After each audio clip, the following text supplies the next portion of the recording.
Hello,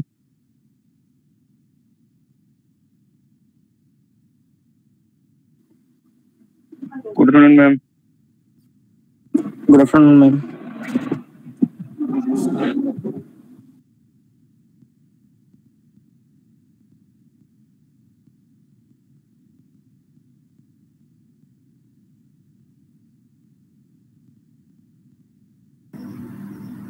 Yes, am I audible?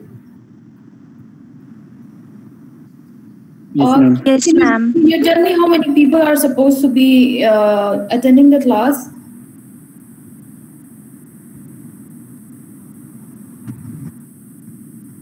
Seven Ma'am, zero. would Okay.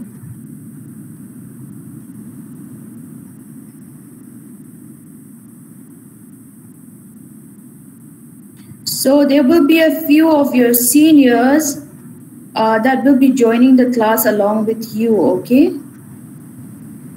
Um,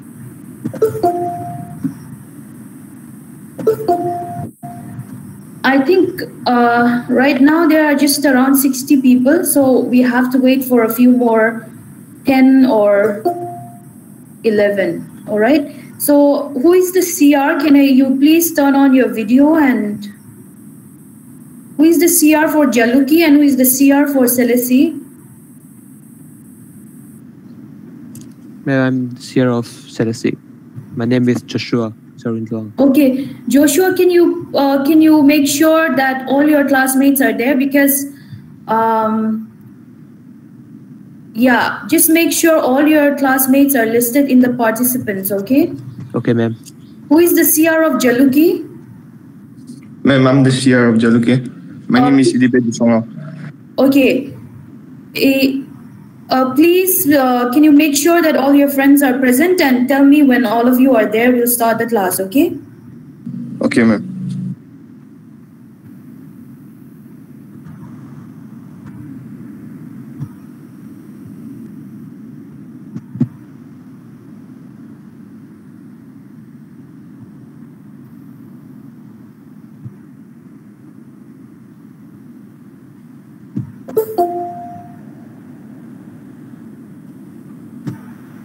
And let me know if there is anyone who cannot join. All right? Just let me know in the WhatsApp group. So, or just call me on my number. We'll quickly. Um,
how many participants? We have only 66, and there are supposed to be 70 of you, and a few people who have attended, like 3 or 4 people have attended from outside as well. So I think there are a few more people who are yet to join. The CRs, please make sure that they join. All right? I'll start in 5 minutes. Okay, ma'am.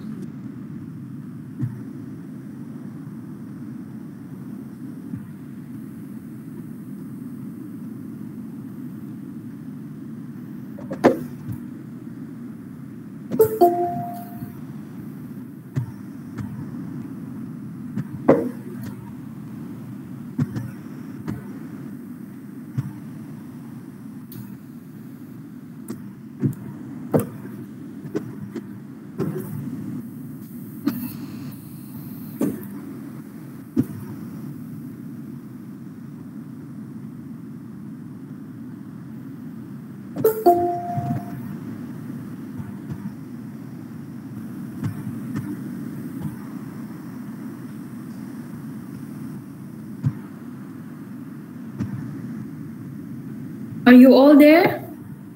Joshua, can you... Someone has left the meeting.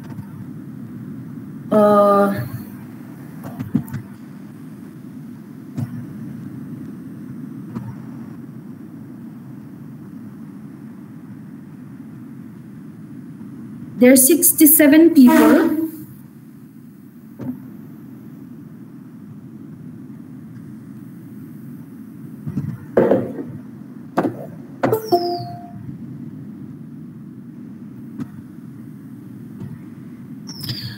Okay, guys, we'll start, right? Whoever is going to join will join in between, okay? So, but after 5 minutes, I'm not going, letting anyone, any new person enter the call, all right? So everyone just turn on your camera once. I want to see all your faces.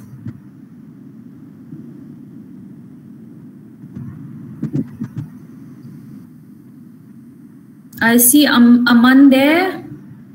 Where are the others?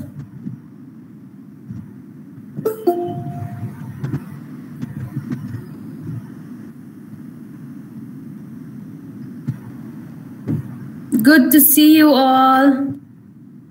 Hello. Hello, ma'am. Good afternoon, ma'am. Good afternoon. Good afternoon. Nice to see you all. All right, all right. So just to preserve our bandwidth, we'll just turn off your camera now. All right. So I've seen your faces. Thank you so much. A very good afternoon to you all. I'll start the session right away. So my name is Lalianpui Kolni. I'm Lalani. I'm a faculty. I'm working as a scientist and faculty at the Wildlife Institute of India.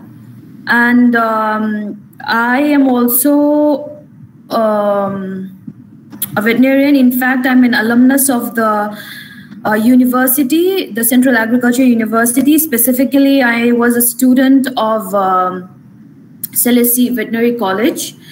And in Jaluki, there are a few of my classmates who are working there now. My very close friends, Miss Kimi, Miss SP, Miss Soya, Dr. Mahesh, and then in the Veterinary Selesi College, we have Dr. Nancy in Extension Department. They are all my very close friends. In fact, Dr. Nancy was my roommate for the longest time. Now, today we will be talking about the status and conservation practices of wildlife in India. Now, I want this session, there are three things which I want you guys to do, all right? One is, please, I want your full attention. The second thing is that I want you to be interactive, all right? When I ask you questions, I want you to answer, all right? You cannot just be a silent observer or a silent listener, right? This has to be a two-way process, okay? And the third thing is that in between the lectures, between the talk, I would like you to ask questions or give your suggestions or, you know, whatever query you have in the chat box, all right? I think everyone can, the chat box is enabled for everyone, right? Okay, so I want you to do that, all right? Keep your questions in the chat box.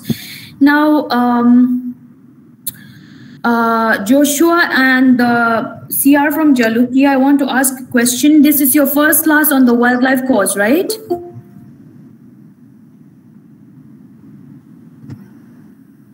No, ma'am. No, ma'am. It's the third, I think. Okay, who has taken the other classes? Dr. Girin, sir, right? Yes, all right, yes, all right.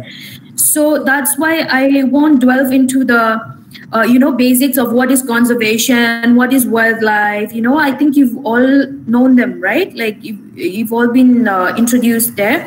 So, but this will be my personal introductory class, okay?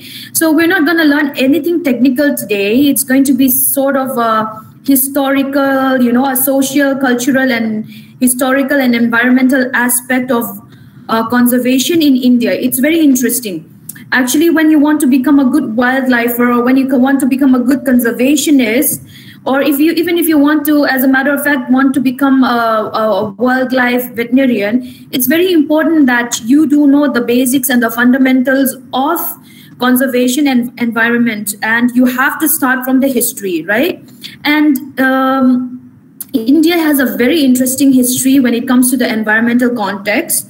So I'll start my presentation right away. Okay, so you all understand what I want, right? I want you to submit your questions on the chat box, and we will have a discussion at the end of the class. And the discussion has to be a two-way process, all right? You cannot keep silent, okay? Now I'll just share my screen.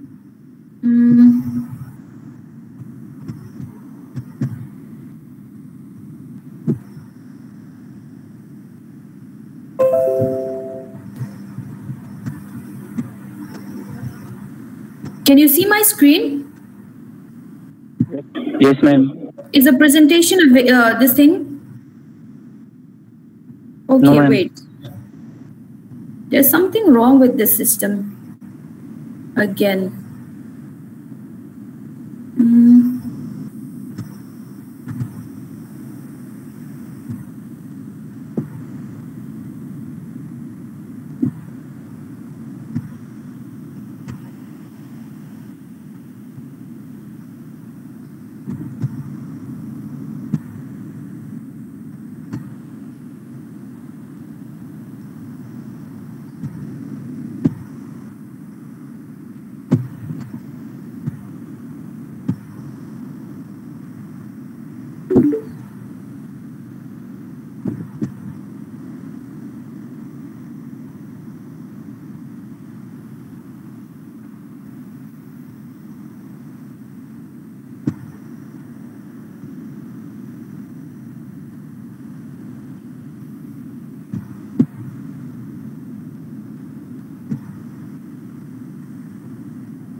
Okay, now is it visible? Yes, ma'am. Yes, ma'am. Yes, ma'am.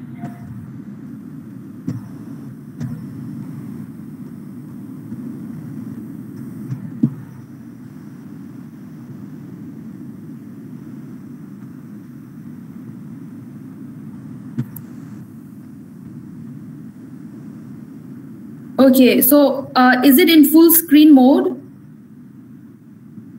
Yes, ma'am. Because people keep entering, and I have to keep admitting people. That's why I asked one of you to actually make the link, because it's going to be difficult for me to present and keep admitting people, right? Yes, ma'am. So is the full screen appearing in your screen?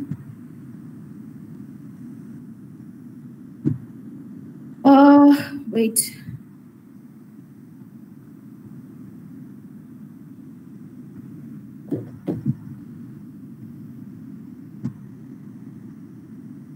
Joshua, you have to be responsive, okay? No, ma'am. The full screen is not appearing, right? Yes, ma'am.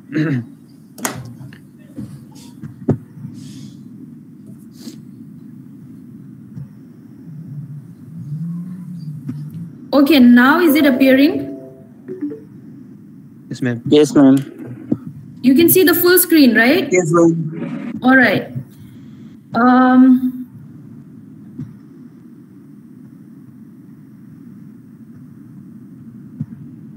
See, don't be so scared, okay? You have to be responsive. Now, Yes, ma'am. like I said, we are gonna talk about the status and conservation practices of wildlife in India. Now, when we talk about conservation and wildlife in India. You know, like there are certain conservation practices. You must be knowing that we have laws and policies that are pertaining to wildlife, you know.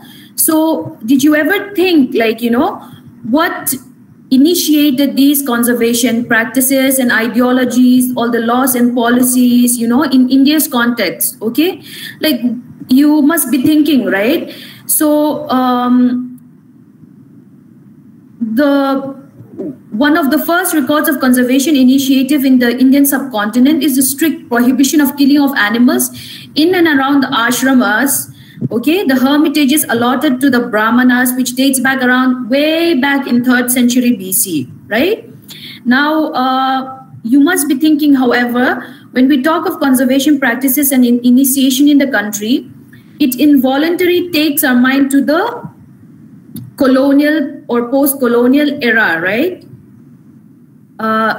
So when did it start? Where did it start? Which place was it? You know, which year was it? What was the state, community, place, or the person that initiated it?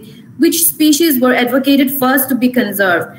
So now it's very interesting to know that when we think when conservation started in India, usually our mind takes us back to, you know, those days, 1970s, 1980s, 1960s.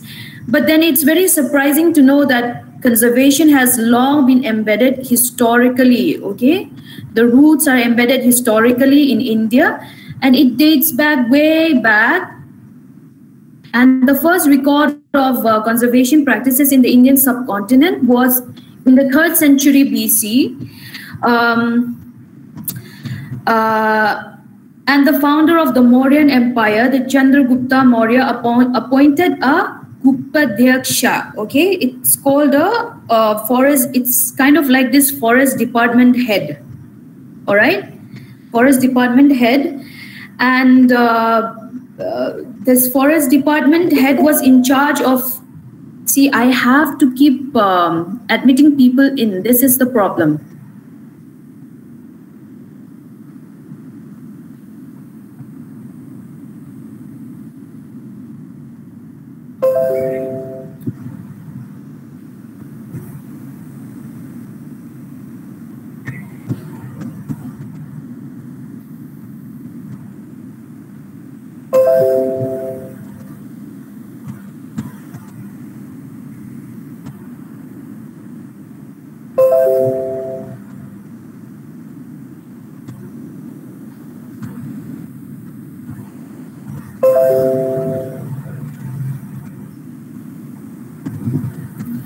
Okay, so historically, it's all started during the 3rd century BC under the Mauryan Empire. Okay, so this Chandragupta Maurya was the emperor, the founder of the Mauryan Empire, and he had appointed a forest department head, and this officer was in charge of implementing the game laws, which means the hunting laws laid down in a manuscript. They had a written law known as the Artha Shastra, which was written by Kautilya. He was the prime minister of the Mauryan Empire during that time. All right.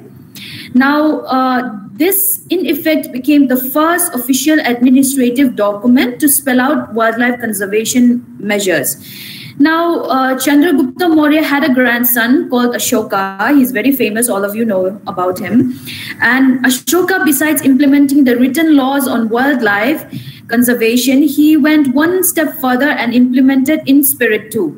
Now, he is known to have done much for the dissemination of Buddhism during his reign. You know, they believe in ahimsa and non-violence against all beings, animals included. That is well known to you as well. Now, this love for wildlife also extended to art and aesthetics, and which is very evident from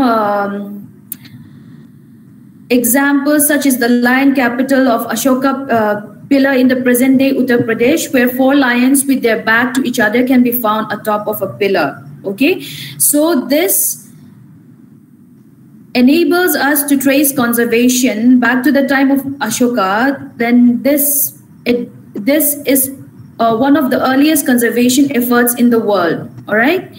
Now, this was like a golden era in the historical perspective on the conservation of sorry, I have to keep letting people in, and this is creating a lot of problem.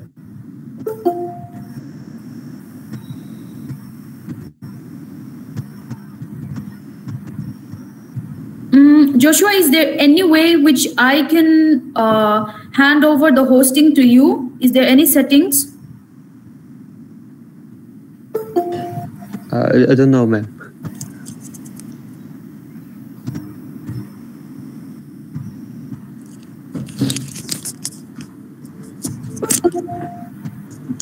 See, because people keep going in and going out, you know, so it's becoming very difficult for me to keep admitting people. It's disturbing me.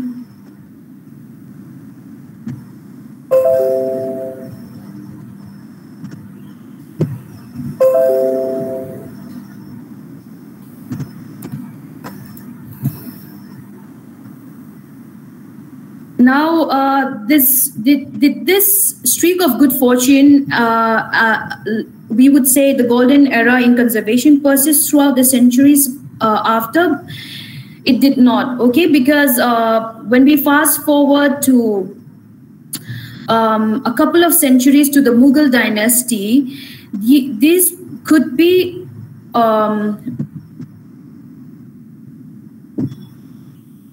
known like, or we could say these were the dark ages in wildlife history in India.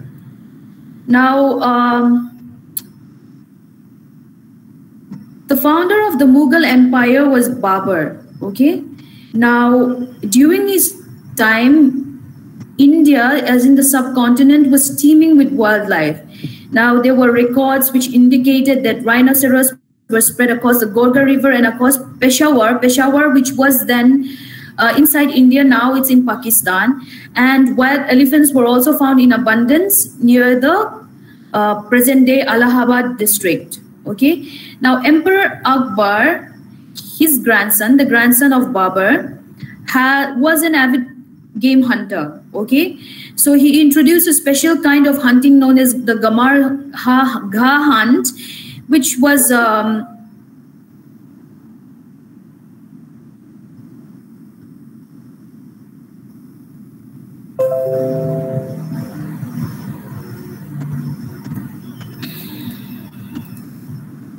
Joshua, next class, you make the link, okay? This is disturbing me a lot. This is not a good method at all. Okay, ma'am. So Emperor Akbar introduced the Gamarga hunt, and the hunt would involve hundreds of beaters with drums. So there would be hundreds of people involved. They would bring drums and they would bring musical instruments, and they were sent over large distances, and they literally drive all the animals into a region in a circle, okay? And those people rounded up those animals, and they surround them, and the king and all the noblemen would move around the periphery of the circle, surround the animals, and then just spear the animals to death, or, you know, hunt them with their guns and spears and arrows. All right. So this was the method that Emperor Akbar introduced. Now, Akbar even bred tigers and leopards for hunting purposes in specific centers in Fatehpur and Agra. Okay. So this was a very, I would say, unethical and kind of like, you know, cruel, archaic way to hunt animals, which was introduced by Akbar. Now, however, Akbar had a son, his heir called Jahangir, and Jahangir was relatively better compared to how Akbar was with respect to game hunting. Now, Jahangir has enforced strict laws prohibiting the hunting of wild animals as a sport and a prior official sanction. So he made a rule that, you know, you need a prior official permission if you want to hunt, and that too you could hunt only man-eating animals, and those permissions were also granted to only professionals. Now, hunting leopards and cheetahs, which were nearly driven to extinction during the reign of Akbar, his father were successfully bred in captivity by Jahangir. So I don't know whether you've heard of conservation breeding, but conservation breeding is not it's not a modern methodology. It was used by Jahangir way back. All right. So, however, royal hunting by the ruling family did not cease. Though Jahangir was relatively the better of the two, but in his memoir, Jahangir has noted that over 36 years, he hunted a total of more than 17,000 big and small game animals. All right. Now, around the time of the death of Jahangir, around 1627, the East India Company started gaining their foothold in India. Okay, the Britishers started coming, they started gaining their foothold in India, they started spreading. And it was in this time that wildlife started losing their population as well. Why? Because the British disregarded all the provincial laws that were set aside to protect wildlife in India, like the ones I have mentioned just before. And they had, they celebrated and they denote chivalry, bravery, and certain status symbol to the shikaris or the hunters. Okay, these were done by the British. Some of the Maharajas of India and the Nawabs may also maintain an entire corps of shikaris, mainly composed of local tribes. And these tribals had an intricate knowledge of the jungle and its inhabitants, so they used their knowledge for game hunting. Now, a mere shikari or an expert hunter would often head this group. All right. And then an invitation by the provincial ruler to hunt game within their district was seen as a gesture of friendliness and cordiality towards the British colonists. So they think that, if a provincial ruler or if a prince or a king had invited a British officer or a British official to hunt in his province, they thought that this was a way or a gesture of showing friendliness and cordiality towards the British colonists. So this was a very misguided and misled association and ideology between the British and the Indian royalty, and this caused immense havoc in the wildlife population. It had caused an irreversible and irreparable damage to India's wildlife. So much so that several animals were pushed towards their last existing refuge during this time, way back in the 1600s. Okay, it was starting during this time. They were pushed to their last existing refuge. For examples, which are the sole surviving population of Asiatic lion in the Gir sanctuary in Gujarat. Okay, the last remaining population of Asiatic lions, okay, which is in Gir sanctuary. Very important, because you must have read it in the news, in the past year that certain amount of the population of Asiatic lions last year were also wiped out due to the canine distemper virus. And now we also have the last surviving population of one-horned rhinoceros in India, in Northeast India, which is in Assam. So this was caused, the decline in the population, the massive decline in the population of especially these two species were caused during that time. Okay. Now, these could be, we could say these were the dark ages in conservation. Just a minute, I have to add someone again.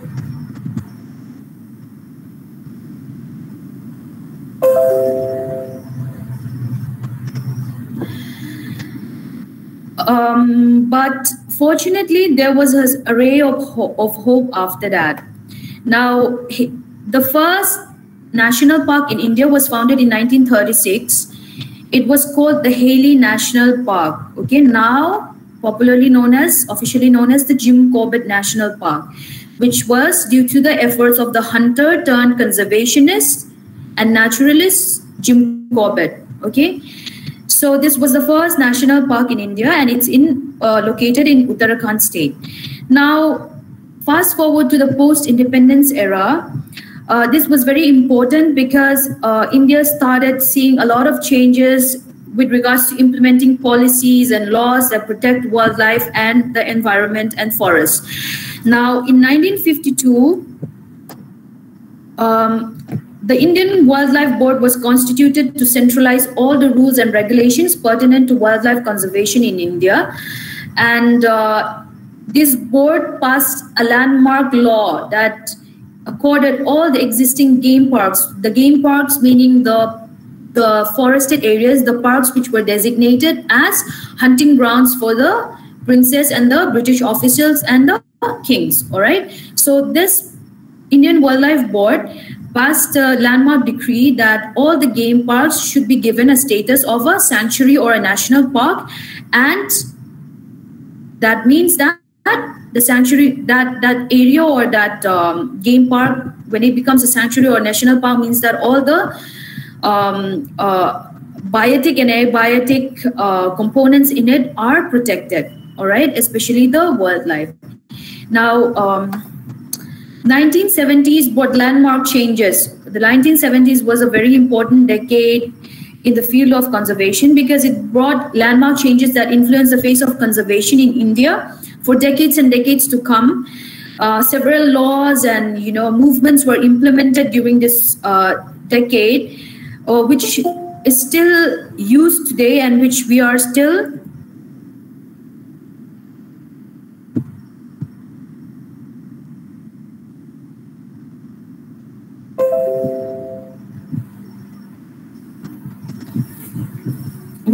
using today and which are still, just a moment.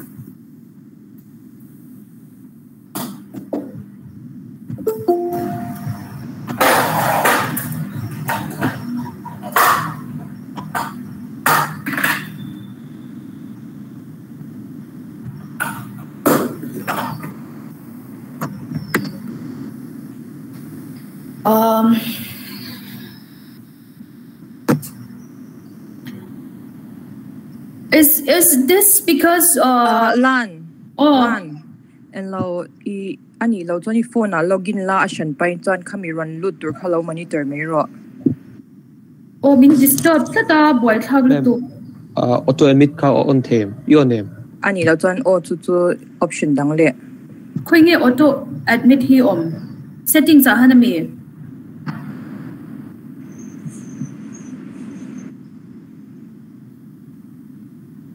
ro ka phone train ka ti me if phone han login be top la John in lower in lo me ro.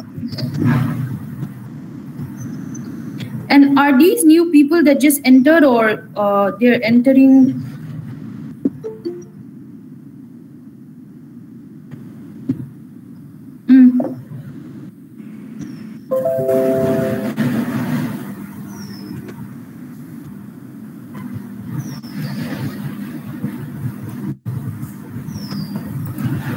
Okay, so where were we?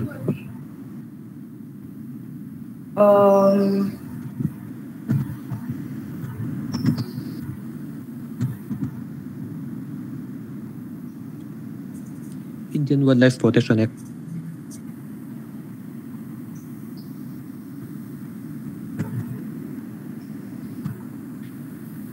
Yeah, wait a minute.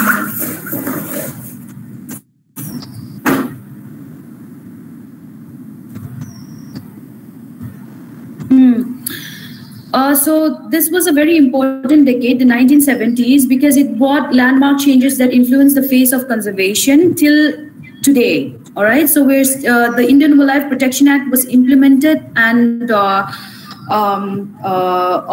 1972, which till date we are still using now. And also in 1973, the then Prime Minister, Mrs. Indira Gandhi, initiated the Project Tiger under her watch, which is very important because, as you know, they're flagship species, and till now the Project Tiger is running. And we have the Chipko movement started in Uttarakhand in the 1970s, which gained worldwide recognition for its peaceful approach to protecting trees. So I think you've heard of the Chipko movement. So yes, ma'am. Yeah.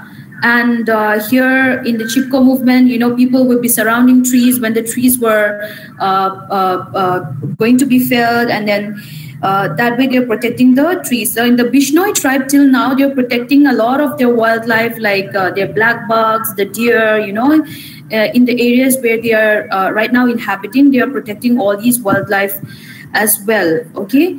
Now, we'll fast forward to the 1990s.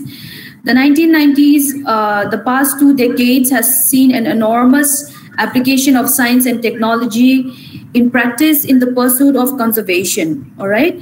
So we are now seeing telemetry, which is like, we're doing radio collaring. So in the next few classes, I will be explaining to you capture and restraint and some other research we're doing in the field of conservation right now, which involves, radio collaring of animals, how we catch animals, how we put on the collars, how putting on the collars help in conservation, and remote sensing and GIS also, how it helps in protecting forests. Then we have wildlife forensics, completely different area again, which actually we have a center here in WI as well for wildlife forensics for the whole country. So this basically deals with the legal cases and the illegal wildlife trade and all those kind of things. Okay. And now we have also conservation genetics, which is also an upcoming branch in conservation. Now, I think that all of you are in first year, so you might be a little bit lost on these terminologies. So please feel free to ask whatever queries you have on the chat bar. Okay, we'll discuss after the presentation.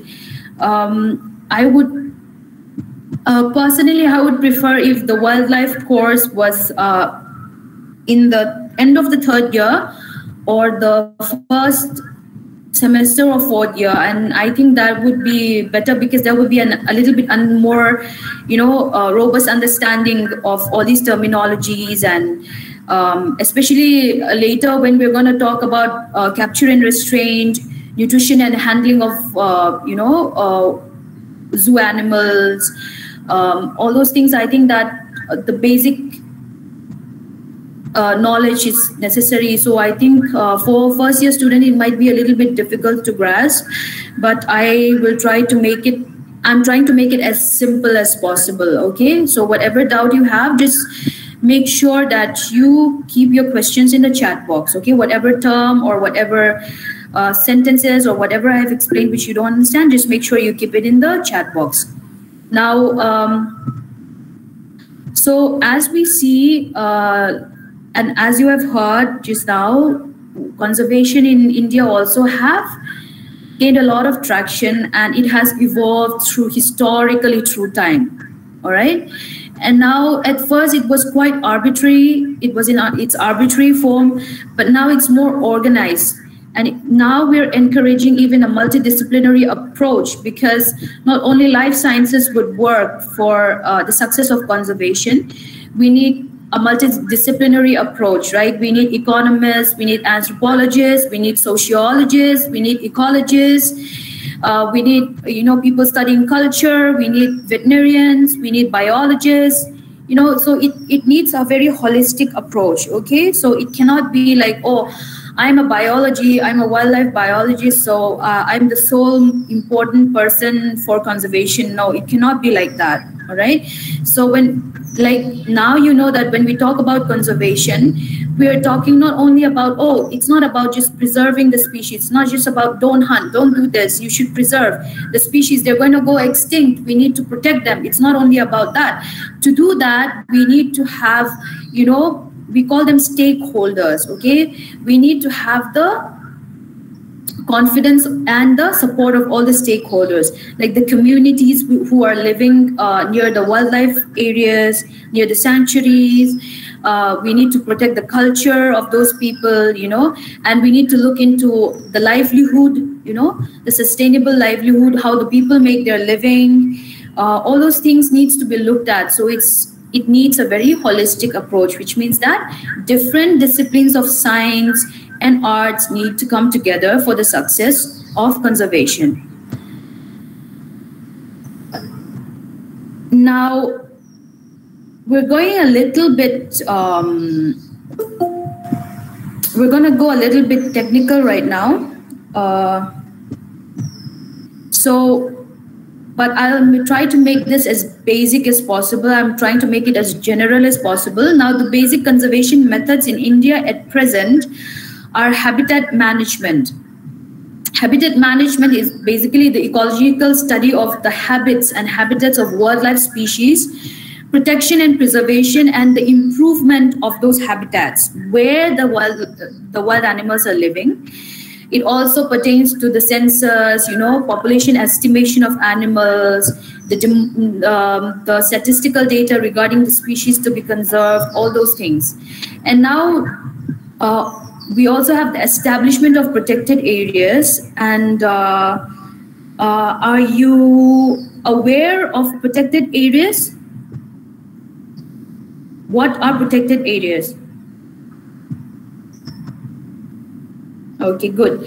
So these are establishments of, like, we have national parks, we can have wildlife reserves, we can have sanctuaries, we can have zoological gardens.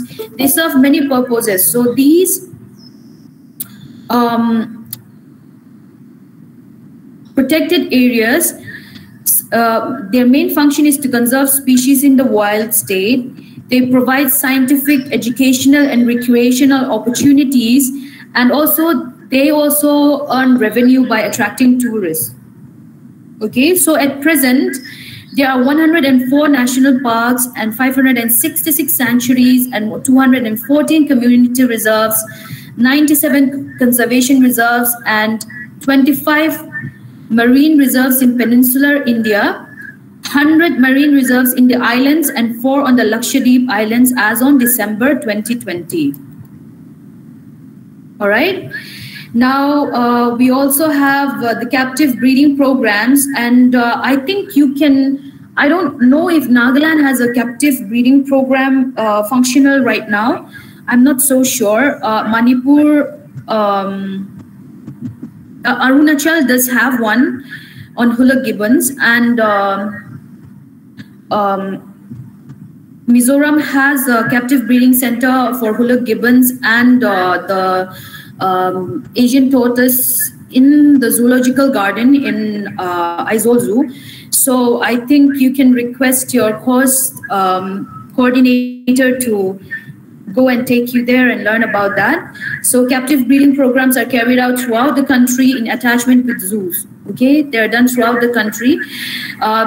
You have to select species, and the species selected are based on what is the conservation status, what is their local conservation status, all those kind of things. Okay, so they're selected according to that, and they're carried out all throughout the zoos in the country. All right, and apart from this, the government of India recently implemented species recovery program, which is a very, very important program, and they're very huge programs, okay, for the country's flagship and charismatic species, which faces variety of threats. Now, we have the management of human-wildlife conflict.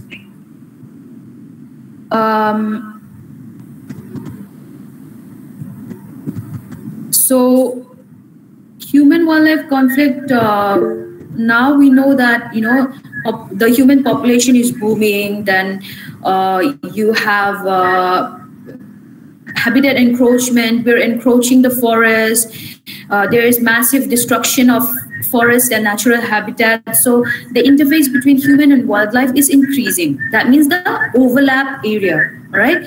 So this causes a lot of conflict between human and wildlife, and coexistence becomes very difficult.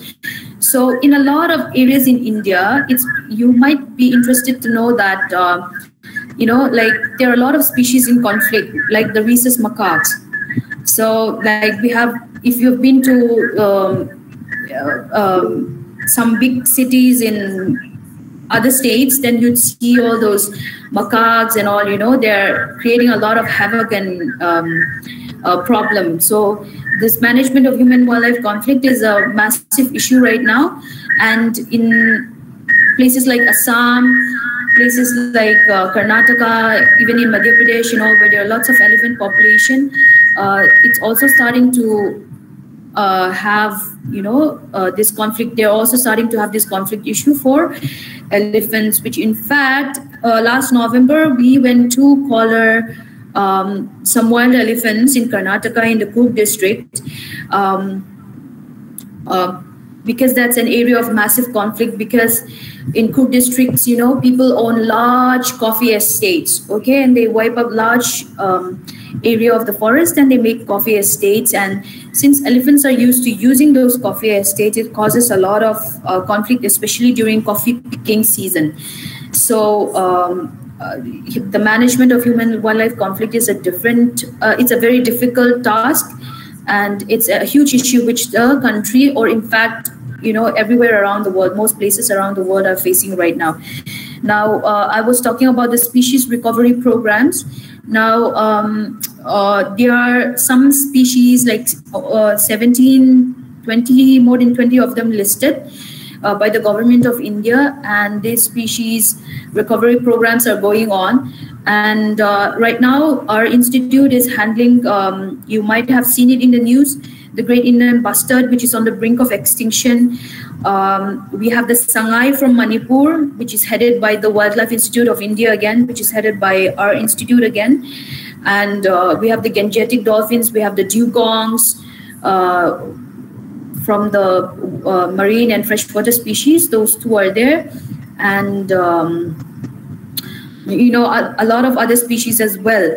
So these species recovery programs are implemented by the government of India, and they're also going on, okay? Massive research on their demography, on their population, and the captive breeding programs are going on as well. Now, conservation education is another very important aspect of conservation method, not only in India, but all around the world. Now, places like the Wildlife Institute of India, we have the Zoological Society of India, we have the NCBS, we have the Salim Ali, the SACON, we have BNHS, and a lot of other institutes which are dedicated to conservation and wildlife science. Now, even veterinary institutes also have started implementing not only on the undergraduate courses, but also for the master's specialized programs as well. You can find them in Bhopal,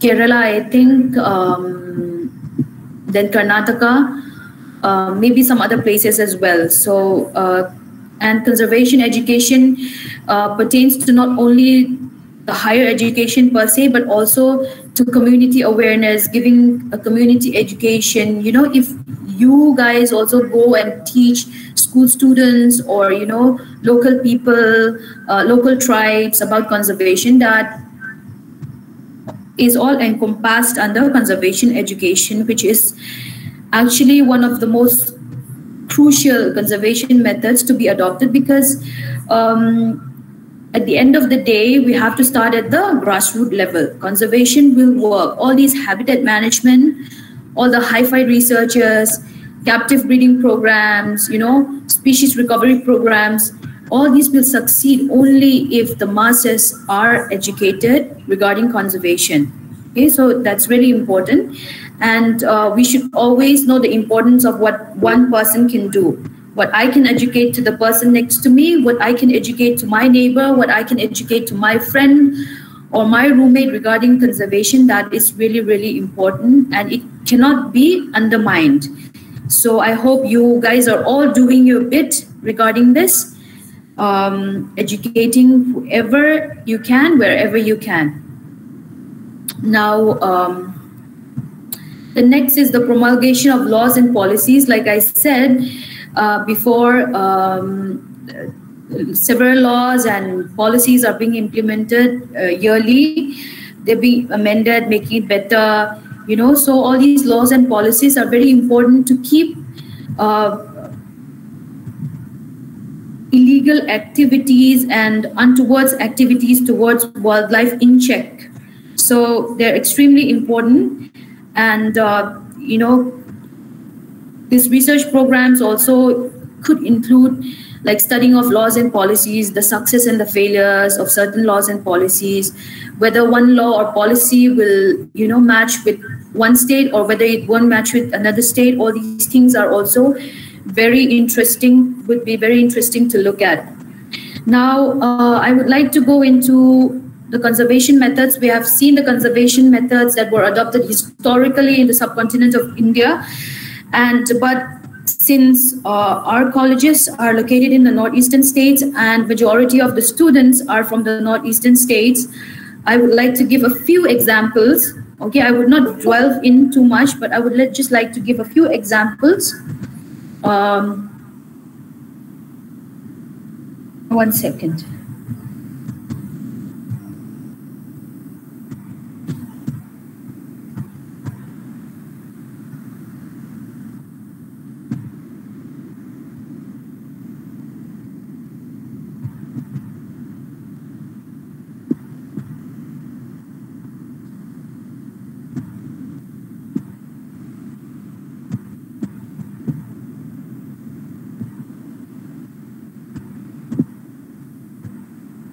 Just pardon me for a bit. I think it's echoing. So Miss Mimi is telling me that it's echoing. No, ma'am. Yeah, is it? I don't know how to mute my phone. That's the problem. My phone can't. It should be muted, but it can't be muted. Plan. Oh.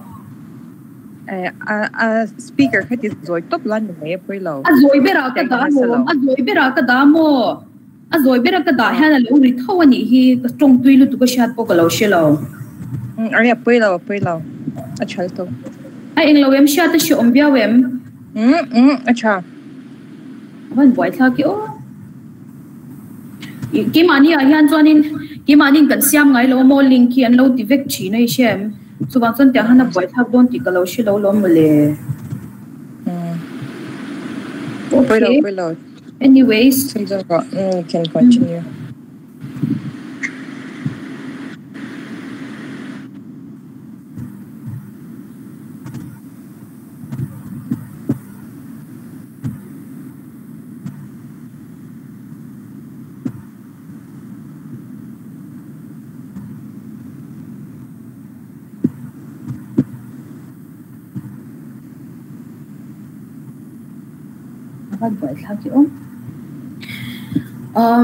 Okay, so where were you? I'll just go and get my headphone. I think I'd better keep my headphone and then speak. Wait.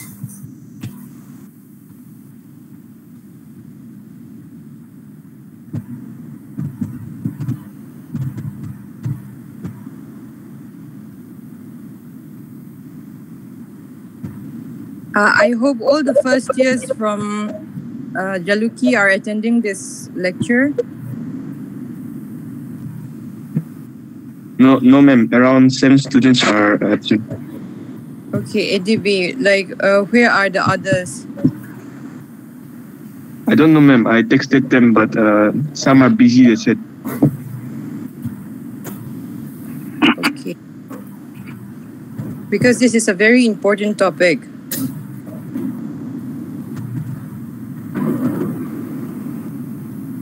I'll be marking your attendance, okay?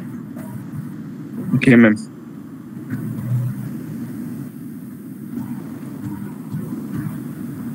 Please inform them again, EDB, in the group. Okay, ma'am. Okay, I think it'll be better now. Yeah, if there are any absentees, that's unacceptable, all right? So you need to keep tab of, the CRs need to keep tab of them and then just report it to your professors.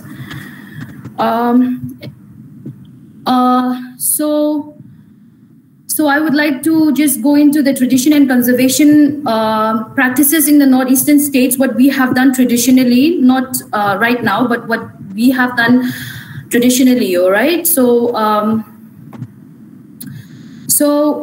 we have, indigenous and tribal communities are known for their folklores, okay? And the folklores and the practices are proverbs, that we have traditionally in northeastern India by the northeastern tribes, reveal a very deep respect and connection of the indigenous communities, that is us, for the natural world, okay?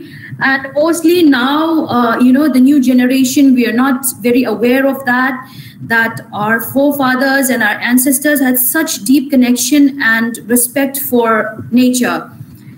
Now, a few examples are the Meghalaya and Manipur sacred groves. So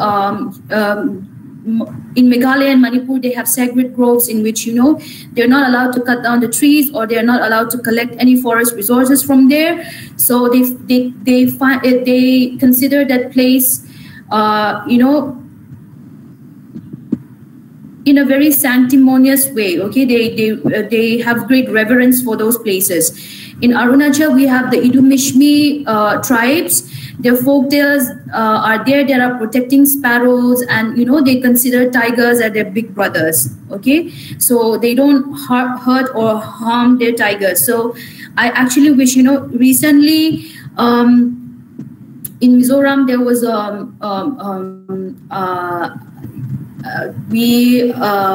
there was a report of the first photographic evidence of tiger in Dampa Tiger Reserve, and which also created a huge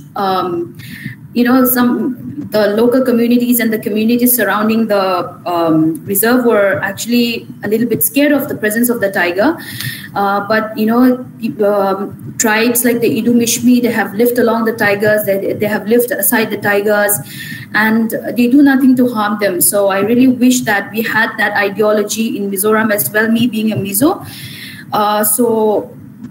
This is one thing that I really admire among the Idumishmi tribe.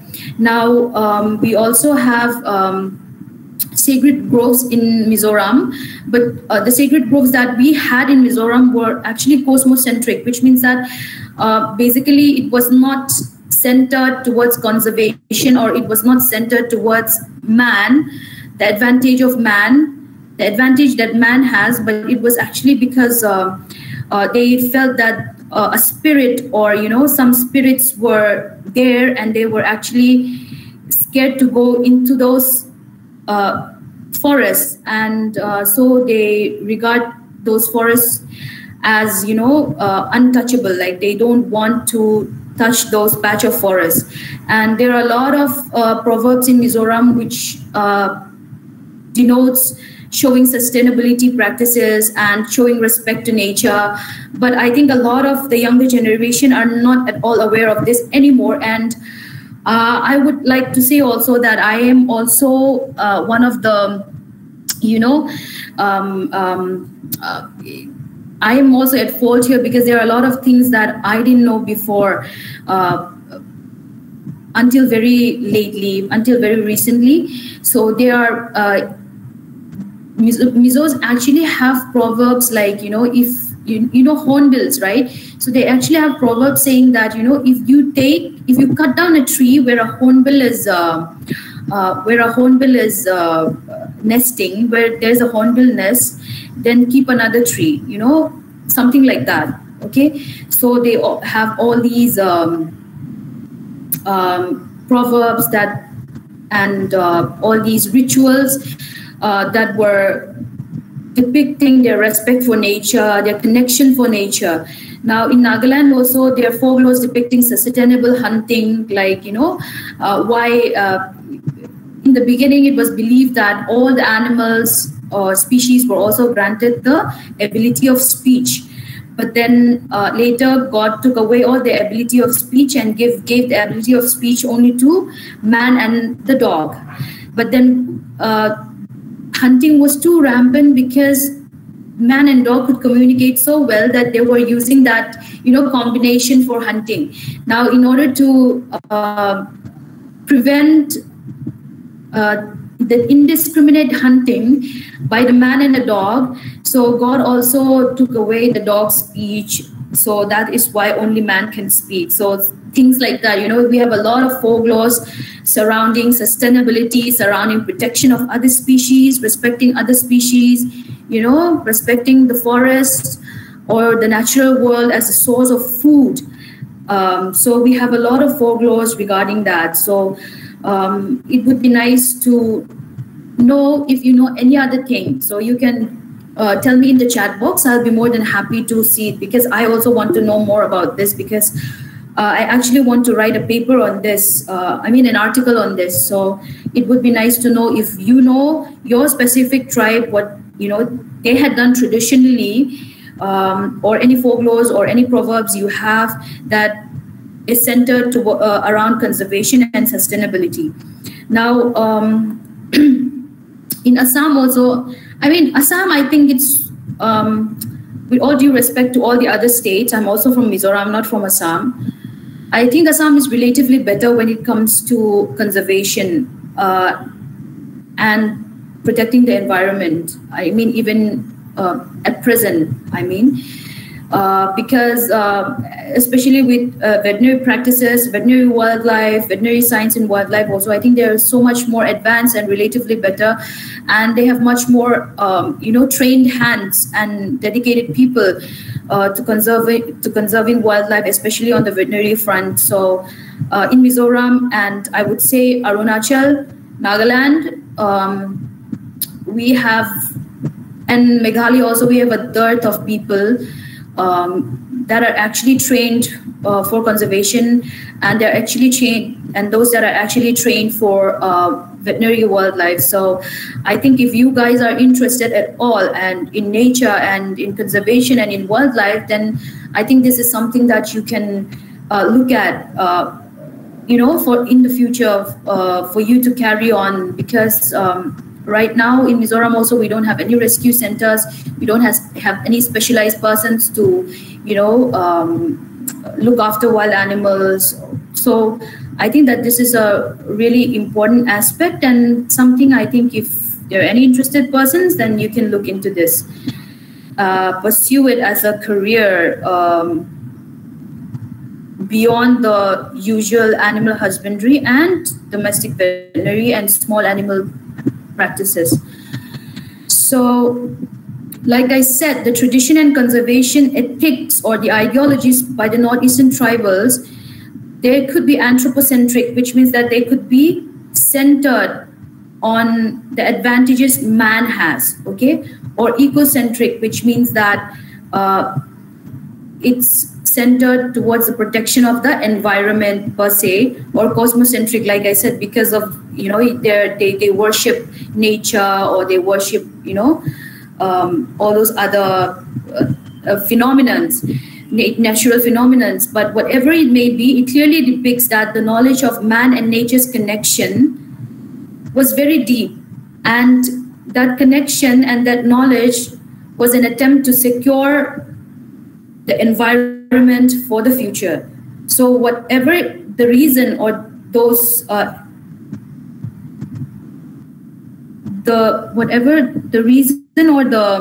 reason for their traditions and those ethical values regarding conservation may be, it all boils down again to conservation. So it doesn't matter whether it was anthropocentric, ecocentric, or cosmocentric. It all boils down to conservation, and it all boils down to the fact that they have a deep connection with nature, and that was evident in every sphere of their life. So as people from the Northeastern states, I think this generation should be more aware that our ancestors had such deep respect, deep reverence for nature. They had such a deep connection. So we should try to carry on that ethics, those legacies, and those ideologies, okay? It will serve as a means for protecting our culture as well. Now, where do we stand at present?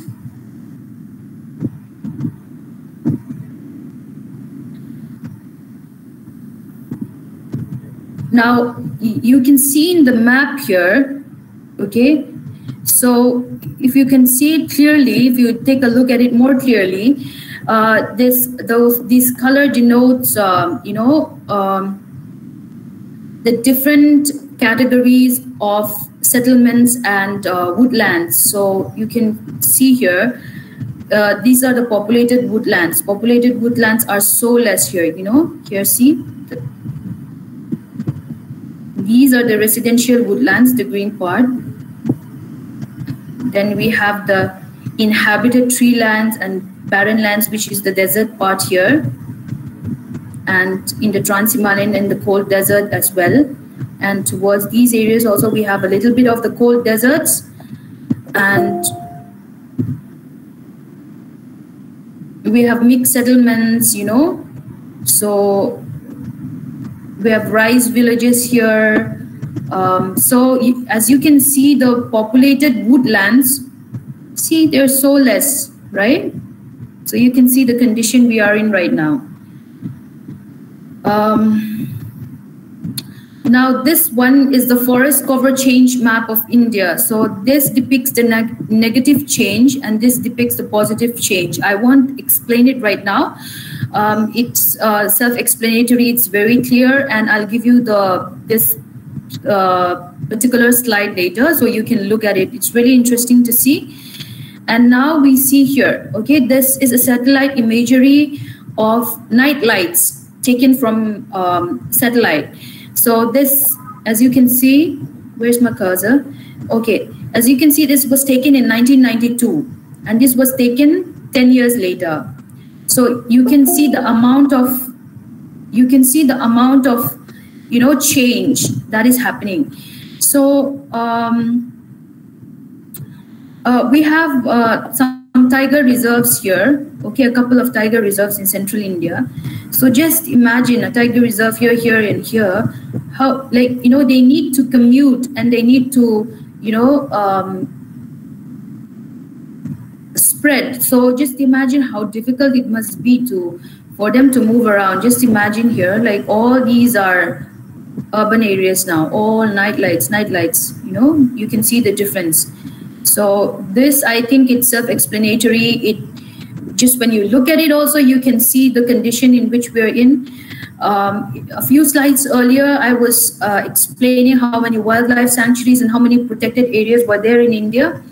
The number seems more, but if you see it in percentage in area, you can see that it must be very, very, very less, right?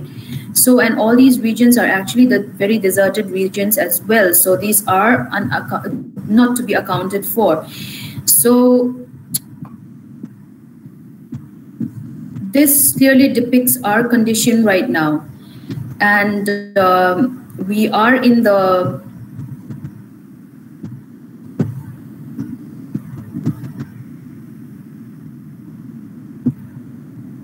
So this clearly depicts the condition we are in right now, and we can see that conservation is crucial to the existence of life forms on Earth. And like I have explained before, we need a holistic approach. It must be multidisciplinary. It cannot be just a one discipline approach. And veterinarians are a crucial component in that. So I would just like to end this with the role of veterinarians in conservation and why are we important. All right. So we know that evolution and extinction are a natural phenomenon. They have happened and they are happening, and it's continuing to happen, right? We can you can see it right now in the case of the COVID-19 as well, how the virus has evolved. Like, not only do we it's not that extinction has just occurred after industrialization or whatever. It has been throughout history. We have seen that, but the current extinction rate is 100 to 1,000 times the natural level. This is because we are living in the Anthropocene, which means that there is a massive activity of humans. Okay, and conservation biology is crucial for the continued existence of life forms. Now, extinction are driven by a diverse set of variables which are all interacting. Okay, they are all interacting with each other.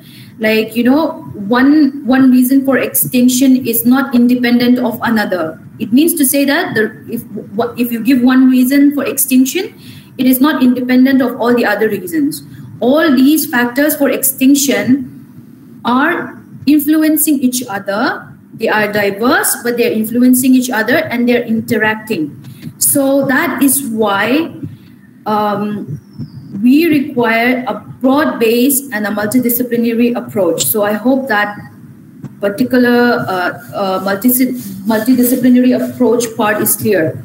So that's why we need a multidisciplinary approach. And why veterinary science? Why?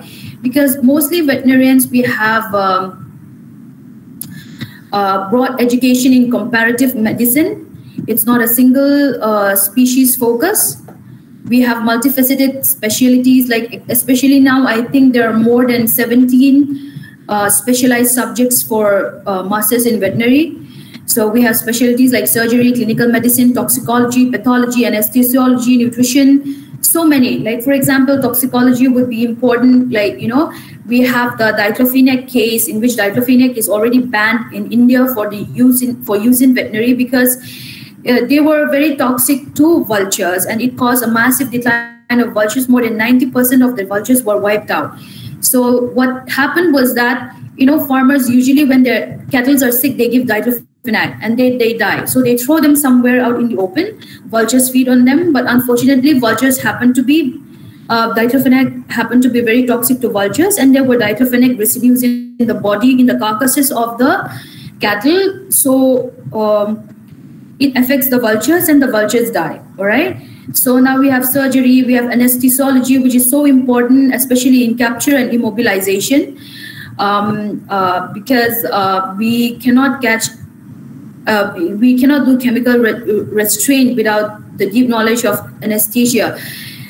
We will be going to all these technicalities later in the next series of classes. So it will be very interesting. I'm going to tell you, I'll show you pictures of how we have got, wild dogs, how we have got monkeys, how we have captured wild elephants, how we have captured so many other species, even birds, small birds as well, small carnivores, small mammals. So how to go and capture them in a conflict situation. So we will be learning about all that in the next series of lectures. Now, also veterinary science, we used to seriously joke about this, but then being generalist also has a lot of advantages because we have a little knowledge of everything. Like I said, especially conservation is extremely, extremely multifaceted. It doesn't only involve the science subjects, but also involve arts, economics, etc. So in veterinary science, we do learn about economics, we do learn about community, dealing with communities. We have a sociology subject, we have extension education. So all these are extremely pertinent to, dealing with people regarding conservation. So I think that veterinarians are the perfect advocates for, we make the perfect advocates for conservation. So that is all I have to present today. And I see that you have a lot of questions, and I hope I made myself clear, and sorry about the glitch in between regarding those.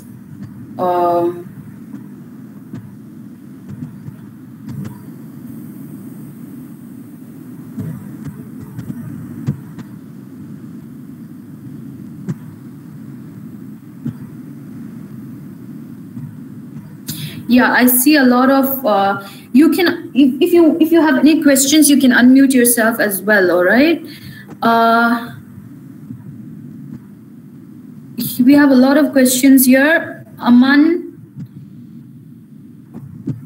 Meena.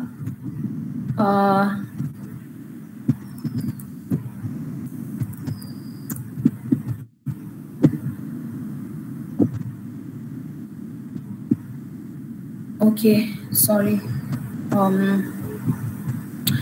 So we have a lot of questions here. We'll start with Aman Meena. Okay. So Aman says, what is anthropology? So anthropology is basically the study of human beings. Okay, that's a very broad definition.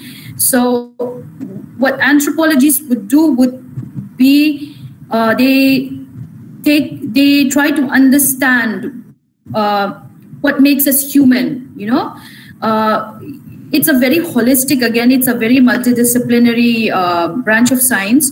So at the beginning, they largely use archaeology, you know, and historical data and all to see how human came to being, how we become human. But right now, we have a lot of new technologies like molecular biology, you know, all those kind of things have come up. So they're greatly in use, genetics, molecular biology.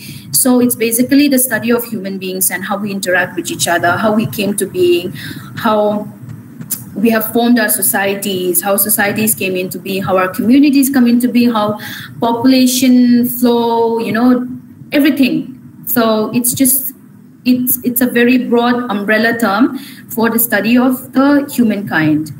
Now, telemetry.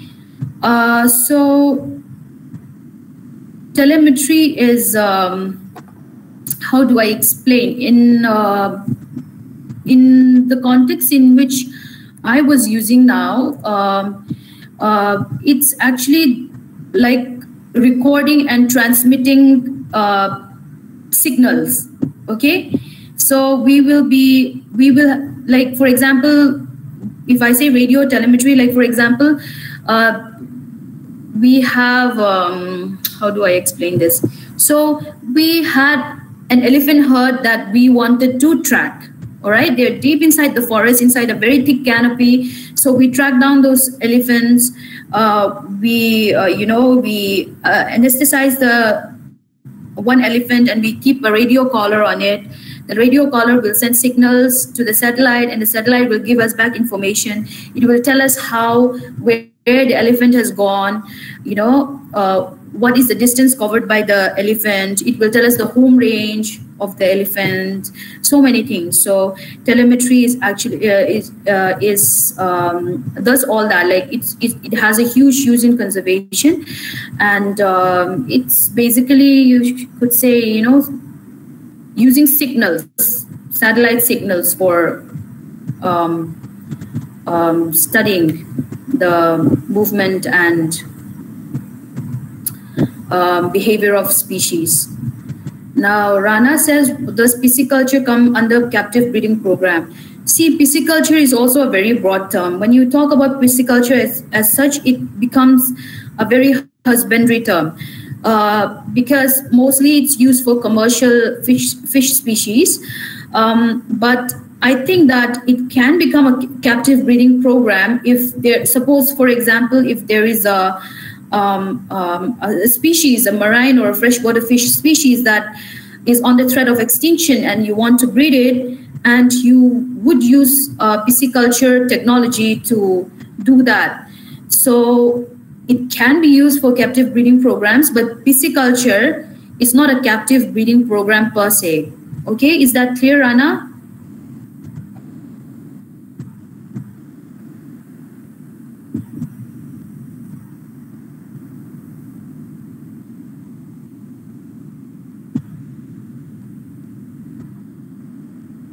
Now,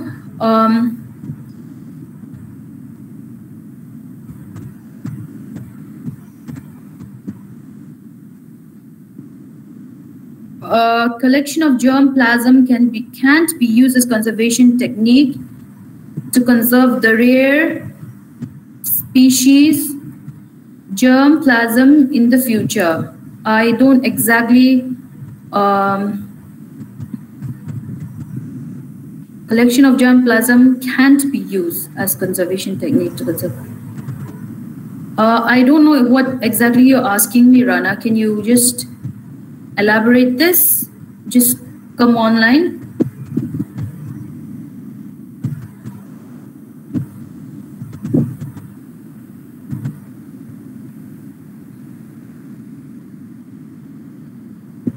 Is Rana there?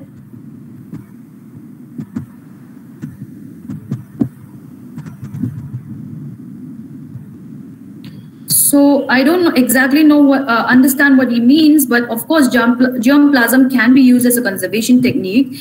There are lots of centers around the world that preserve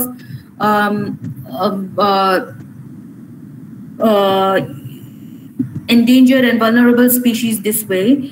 So yeah, for a lot of plant species and all also it's used a lot. So of course it can be used, but I don't exactly understand what he's asking right here. So Aman said, what are the sacred groves? I explained it there before. Sacred groves are actually forests, a patch of forest which are protected traditionally, okay, by the traditional or indigenous communities or the tribals because of several reasons. It can be due to, because they have, like I said, ecocentric, which can be due to the reason, which can be because they want to protect the forest per se. It can be due to anthropocentric reasons, which means that they want to preserve the forest for utilization by man.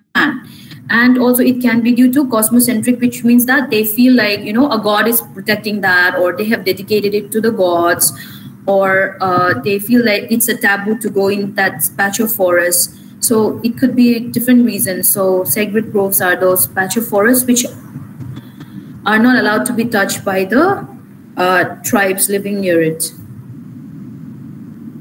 What is the difference between monkey and langur? They're both monkeys, my dear. See, in India, the only ape species we have is the huluk gibbon. Okay, all other species of primates we have are monkeys. Okay, so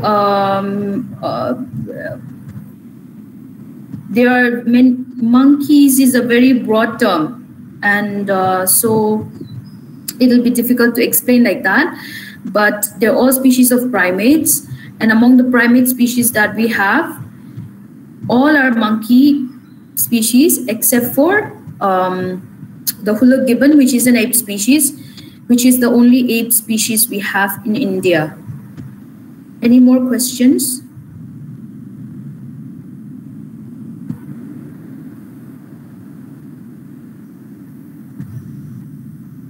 No, ma'am. Okay. Okay, thank you so much. And for the next class, Joshua, you make the link, okay? Okay, ma'am. You take that duty up, all right? And I will give you some. I will send to you my presentation and the write-up for this, okay? Okay, ma'am. Okay, thank you for your attention. Bye bye. Thank you, ma'am. Thanks, ma'am. Thank you so much. Thank you, ma'am. Thank you, ma'am. Thank you, ma'am. Thank you, ma'am. Thank you, ma'am.